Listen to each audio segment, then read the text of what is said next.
আসসালামু আলাইকুম। সবাই কেমন আছেন? আশা করি ভালো আছেন। দেখেন, সৌদি আরবের পাহাড় সকালের বর্তমানে সকাল 7টা বাজে প্রায়। ওই সময় পাহাড়ের দৃশ্য অনেক সুন্দর। দাঁড়ান আমি একটু জুম করে আপনাদের দেখাই। দেখেন, অনেক উঁচু পাহাড়।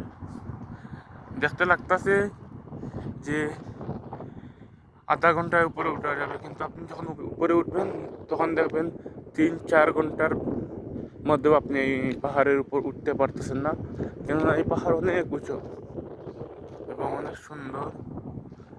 বৃষ্টিপাত তো হয় না, এর জন্য কালো হয়ে গেছে রোদে পড়তে পড়তে। আর চতুর্দিকে এদিকে দেখুন, এদিকে পাহাড় অনেক বড়। আর জায়গাটা অনেক সুন্দর, অনেক নিরিবিলি।